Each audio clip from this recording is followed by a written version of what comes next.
You walk into a room full of strangers, and within 60 seconds, without a single word being spoken, the hierarchy has already formed. You did not choose your position. You did not negotiate it. It was assigned to you by a force so subtle, so automatic, that most people live their entire lives without realizing they are puppets to it.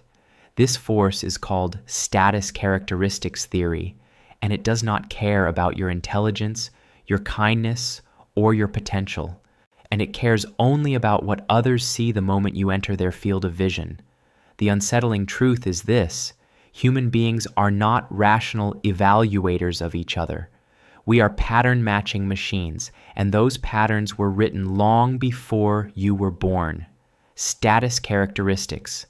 Theory explains why certain people dominate conversations they know nothing about, why others with expertise sit silent in meetings, and why groups consistently elevate the wrong individuals into leadership.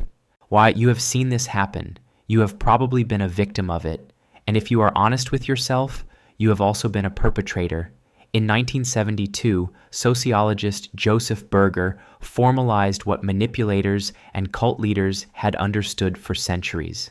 He discovered that groups automatically create hierarchies based on characteristics that have nothing to do with actual competence: gender, race, attractiveness, height, age, accent, clothing, even the speed at which someone speaks. These surface traits trigger unconscious calculations in everyone around you. Within moments, the group assigns you a performance expectation. High-status individuals are expected to contribute more, so they are given more opportunities to speak. Their ideas are taken more seriously, and their mistakes are forgiven.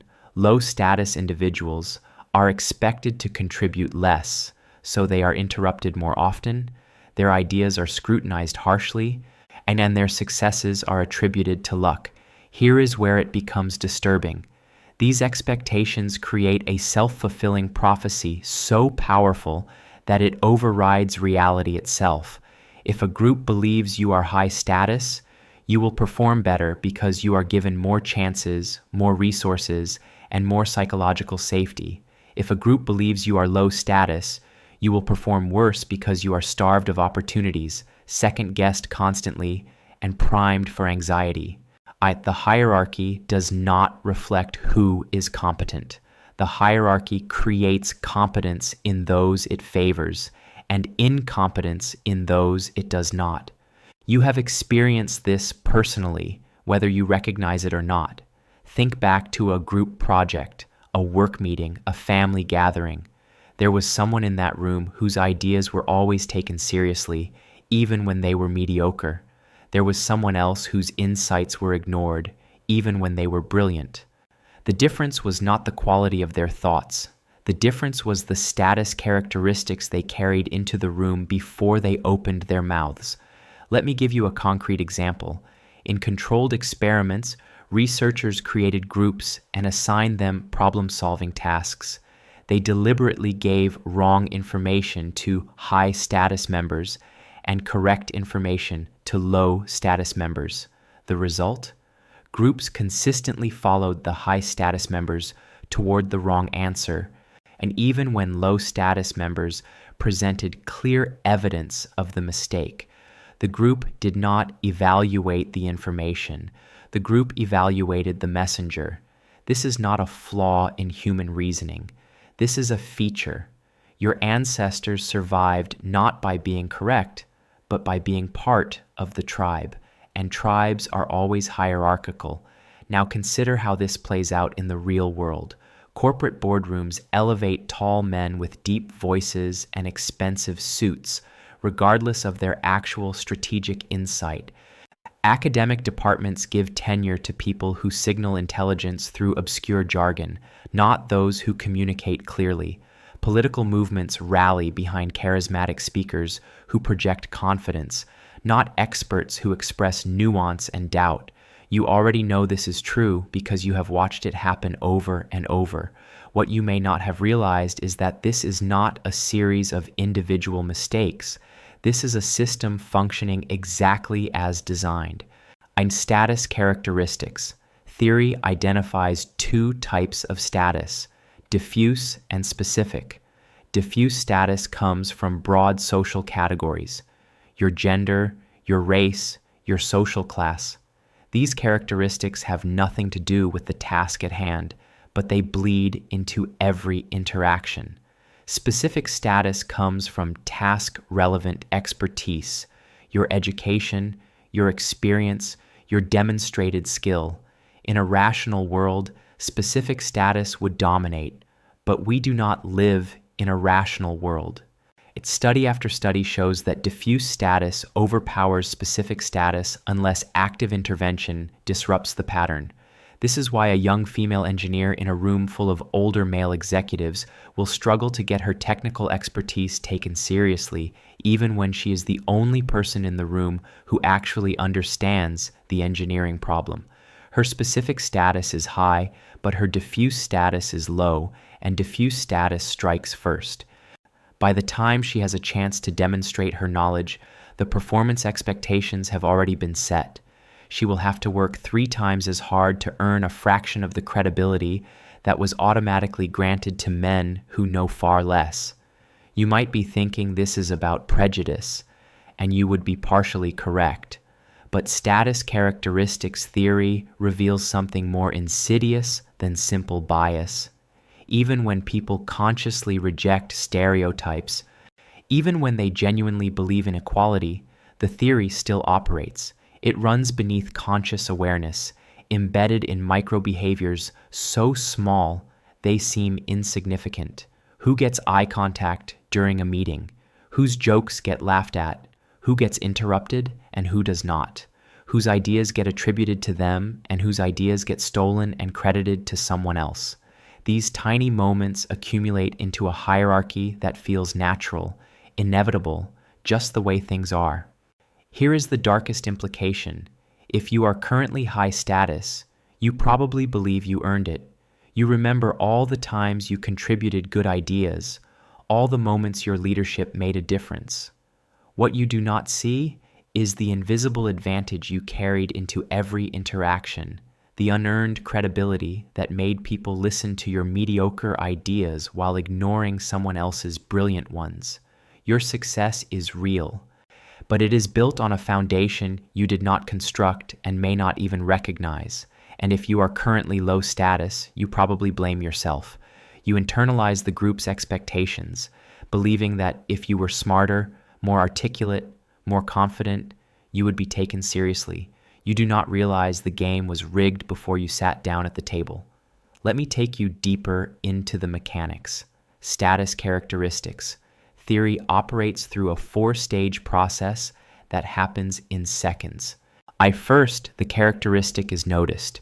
You walk into the room and people register your age, gender, appearance, accent. Second, the characteristic is linked to a cultural belief about competence.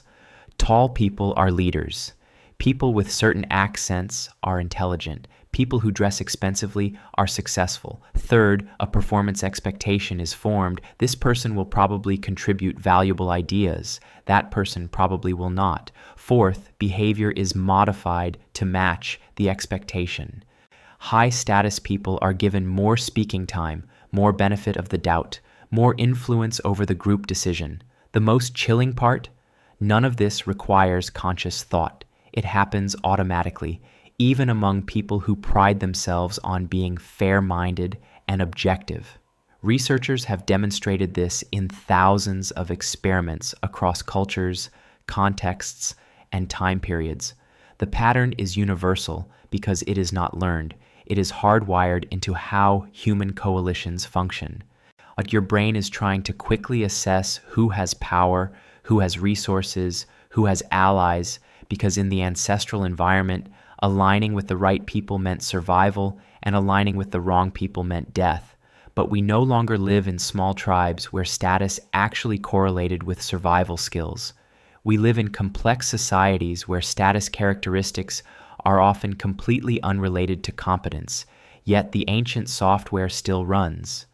This creates a grotesque inefficiency where organizations, communities, and nations consistently elevate incompetent people and suppress talented ones, all while everyone involved genuinely believes they are making merit-based decisions. Consider the phenomenon of the confidence gap. Study after study shows that high-status individuals, particularly men, overestimate their abilities, while low-status individuals, particularly women, underestimate theirs. The conventional explanation is that some people are naturally more confident. Status characteristics. Theory offers a more disturbing explanation. High-status people are confident because they have spent their entire lives receiving positive performance expectations. They have been told through a million tiny social cues that they are competent, so they believe it. Low-status people doubt themselves because they have spent their entire lives receiving negative performance expectations. And they have been told through a million tiny social cues that they are not competent, so they believe it. Confidence is not a personality trait. Confidence is the internalization of status. Now let us examine how this operates in leadership selection. When a group needs to choose a leader, status characteristics theory predicts they will not choose the most competent person. They will choose the person who best fits the cultural prototype of a leader. In Western cultures, that prototype is usually a tall, older white man with a deep voice and an expensive suit. This person may have no relevant expertise whatsoever, but he matches the pattern, so he gets the role. Once in the role, he receives more resources, more deference, and more forgiveness for mistakes, which allows him to succeed even if he is mediocre. This success then validates the choice, creating the illusion that the system works. Meanwhile, and someone who does not match the prototype, perhaps a young woman of color with an accent, could have 10 times the expertise and still be overlooked. Even if she somehow breaks through and earns a leadership position, she will be scrutinized more harshly, given fewer resources, and blamed more severely for any failures. This creates a higher barrier to success, and when she inevitably faces obstacles that her high-status counterpart would never encounter, the group interprets this as evidence that she was not qualified in the first place. The system is self-justifying, self-perpetuating, and nearly invisible to those it benefits. You can see this pattern in politics, where voters consistently choose leaders based on superficial characteristics rather than policy expertise. You can see it in Hollywood, where actors are typecast into roles that match their status characteristics regardless of their range. You can see it in academia, where certain types of people are assumed to be brilliant, while others must prove themselves repeatedly. And you can see it in your own social circles, where certain friends are always listened to, while others are always talked over. Here is where the theory becomes weaponizable. Once you understand how status characteristics control behavior, you can exploit the system. Cult leaders do this instinctively. They adopt the markers of high status, confident body language, expensive clothing, esoteric knowledge, social proof, and groups automatically grant them authority. Con artists do this deliberately. They study which characteristics trigger credibility in their target audience and perform those characteristics flawlessly. Even in legitimate contexts, people who understand the game can manufacture status through strategic impression management. The manipulation works in reverse too. If you want to neutralize someone's influence in a group, and a feature that links to low status, they're a feature that links to low status, their youth, their accent, their nervousness, the group will unconsciously downgrade their performance expectations, and suddenly the same ideas that would have been praised coming from a high-status person are now dismissed. This is how office politics destroys competent people. And this is how social movements eat their own. This is how abusers isolate their victims from allies. Let me give you a historical example that demonstrates the horrifying power of this theory. In Nazi Germany, Jewish people were systematically stripped of status characteristics. They were forced to wear identifying badges, barred from certain professions, depicted in propaganda as physically unattractive and morally corrupt. These actions deliberately lowered their status in the eyes of the broader population. Once their status was lowered, performance expectations dropped. They were assumed to be less competent, less trustworthy, less deserving of resources. This made it psychologically easier for ordinary people to participate in or tolerate their persecution. The Holocaust was enabled by many factors, but status characteristics theory explains how millions of people were able to dehumanize their neighbors. Once status drops below a certain threshold, the group stops seeing you as fully human. You might think this is an extreme example that does not apply to modern life, but you would be wrong. Every day, in every social interaction, status characteristics are being used to determine who gets heard and who gets ignored, who gets opportunities and who gets obstacles, who gets humanized and who gets dismissed. The scale is different, but the mechanism is identical. Like your brain is constantly calculating status and adjusting behavior accordingly, and so is everyone else's. Now consider how this affects your own behavior. When you meet someone new, you make instant judgments based on their appearance, their accent, their age, their gender. You tell yourself these are just first impressions, that you will update your assessment as you get to know them. But status characteristics theory reveals that first impressions create performance expectations that are incredibly resistant to change. If you initially categorize someone as low status, you will interpret their behavior through that lens. Their good ideas will seem lucky. Their mistakes will seem typical. Their confidence will seem arrogant. You will give them fewer opportunities to prove themselves. And when they underperform due to lack of opportunity, you will take that as confirmation of your initial assessment. The reverse is also true. If you categorize someone as high status, you will be far more generous in your interpretations. Their bad ideas will seem like interesting experiments. Their mistakes will seem like calculated risks. Their arrogance will seem like justified confidence. You will give them endless opportunities, resources, and second chances. And when they eventually succeed, as anyone would with that level of support, you will credit their inherent talent rather than the structural advantage you provided. This is not a conscious process. You are not deliberately trying to be unfair. You are simply a human being with a human brain, running ancient software designed for a world that no longer exists. But the consequences are enormous. Entire categories of people are systematically advantaged or disadvantaged based on characteristics that have nothing to do with their actual abilities. And because the process is unconscious, the people benefiting from it genuinely believe they earned their position, while the people suffering under it genuinely believe they deserve their low status. Let us talk about what happens when status characteristics conflict. Imagine a black man who is also a surgeon. His race is a low-status characteristic in many contexts, but his profession is a high-status characteristic. Which one dominates? Status characteristics. Theory predicts that the outcome depends on context and salience.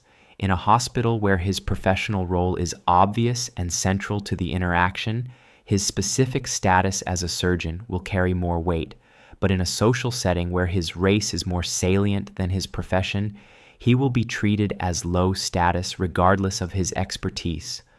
This is why highly accomplished people from marginalized groups often report being mistaken for service workers or assistants. Their diffuse status characteristics override their specific achievements in contexts where those achievements are not immediately visible. The theory also explains why representation matters at a psychological level. When a particular type of person consistently occupies high-status roles, that association becomes culturally reinforced.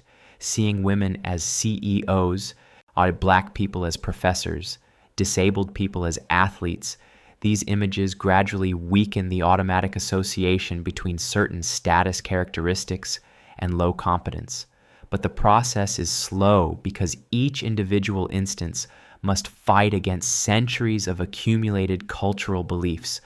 One woman in a leadership position does not erase the pattern. She is often treated as an exception, and exceptions actually reinforce the rule. It takes sustained, visible, undeniable representation across many contexts before the cultural belief begins to shift. Here is something most people never consider: status characteristics. Theory does not just affect how others see you, it affects how you see yourself. If you have spent your life being treated as high status, you have internalized the belief that your thoughts are valuable, your contributions matter, and your presence is welcome. This manifests as what people call confidence, assertiveness, or natural leadership ability, but it is not natural. It is learned through thousands of interactions where you were given the benefit of the doubt, where your mistakes were forgiven, where your potential was assumed rather than questioned. Conversely, if you have spent your life being treated as low status, you have internalized the belief that you need to prove yourself constantly, that your contributions will be scrutinized, and that your presence is conditional on perfect performance. This manifests as what people call imposter syndrome, anxiety, or lack of confidence. But these are not personality flaws. These are rational responses to a lifetime of receiving negative performance expectations. You doubt yourself because the world has given you countless reasons to doubt yourself. The cruelest aspect of this system is that it punishes people for responding rationally to irrational treatment.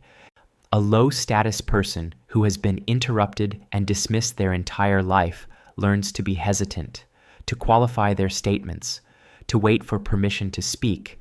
Then they are criticized for not being assertive enough.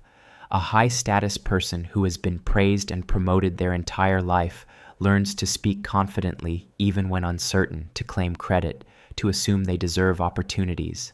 Then they are rewarded for their leadership presence. And the system creates the behavior it uses to justify itself. Now let us explore the implications for social change. If status characteristics theory is correct, and decades of research confirm that it is, then simply telling people to be less biased will not work. The process is too automatic, too deeply embedded in how groups function.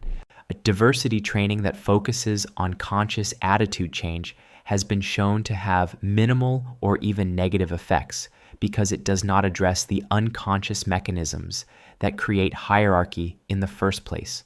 What does work is structural intervention, blinding evaluation processes so status characteristics are not visible, creating explicit standards for evaluation before seeing candidates, requiring diverse interview panels, or setting quotas or targets that force groups to consider people they would otherwise overlook. These interventions do not change people's minds. They disrupt the automatic process by which status characteristics translate into performance expectations. They force groups to evaluate people based on actual performance rather than superficial characteristics. But here is the problem. High-status people resist these interventions because they correctly recognize that structural change threatens their advantage. They do not frame it that way, of course. They talk about merit, about fairness, about not lowering standards. What they mean is that they want to preserve a system that benefits them, a system where their status characteristics give them an unearned advantage that feels like natural superiority. They have mistaken the privileges of high status for personal virtue, and any attempt to level the playing field feels like discrimination against them. This is why conversations about equality are so emotionally charged. They are not really about abstract principles. They are about whether the existing hierarchy will be allowed to perpetuate itself. High-status people defend the current system because it advantages them. Low-status people challenge it because it disadvantages them. And both groups genuinely believe they are arguing for justice because both groups have internalized the performance expectations they have received their entire lives. Let me make this personal. Right now, as you listen to this, you are being affected by status characteristics theory. If this voice sounds authoritative to you, perhaps because of its tone, its vocabulary, its confidence. You are unconsciously assigning it high status, which makes you more likely to believe its claims. If you are skeptical, part of that skepticism may come from characteristics you are projecting onto the source of this information. You are not passively receiving information. You are actively filtering it through status calculations that you are barely aware of. This raises an unsettling question. How many of your beliefs are actually based on evidence, and how many are based on the status characteristics of the people who presented the information to you? How many times have you dismissed a true idea because it came from someone you unconsciously categorized as low status? How many times have you accepted a false idea because it came from someone you categorized as high status? You cannot answer this question honestly because the process is unconscious. But statistically, the answer is almost certainly many times. The same applies to your own ideas. How do you know which of your thoughts are genuinely good and which ones simply benefited from the credibility your status characteristics provided? If you are high status, you have probably had mediocre ideas praised and implemented. If you are low status, you have probably had brilliant ideas ignored and forgotten. Neither of you has an accurate read on your own competence because competence is not evaluated objectively. It is filtered through the distorting lens of status. Here is the final. A most disturbing implication of status characteristics theory: there is no escape. You cannot opt out of status hierarchies because they form automatically whenever humans interact. You cannot purify your own judgment because the calculations happen beneath conscious awareness. You cannot fix the system through good intentions because the system does not run on intentions. It runs on ancient, automatic, evolutionarily deep patterns that predate language, culture, and rational thought. What you can do is become aware of the mechanism. You can notice when you are automatically granting credibility to someone who matches high status characteristics. You can deliberately create space for people who are being overlooked. You can design systems that disrupt the automatic flow from status characteristics to performance expectations. You can stop mistaking your own status advantages for personal superiority and stop mistaking others' status disadvantages for personal failings. Awareness does not eliminate the pattern, but it gives you the ability to resist it, to fight against it, to build small pockets of genuine meritocracy in a world that runs on illusion. But most people will not do this work because it is psychologically uncomfortable. High-status people do not want to acknowledge that their success is partially unearned. Low-status people do not want to acknowledge that their struggles are partially beyond their control. Both positions require accepting that the world is less fair, less rational, and less within your control than you want to believe. It is easier to maintain the illusion that hierarchies reflect competence, that the cream rises to the top, that people get what they deserve. Status characteristics. Theory destroys that illusion. It reveals that group behavior is controlled by superficial characteristics, that performance expectations create the reality they assume, and that most of what we call merit is actually the compounding advantage of being granted high status early and often. This is not a comforting truth, but if you have watched this far, you are someone who values uncomfortable truths over comforting lies, someone who wants to see the mechanisms that control behavior rather than pretending they do not exist. Pay attention to the patterns now. Watch who gets listened to and who gets ignored in your next meeting, your next conversation, your next social interaction. You will never unsee it.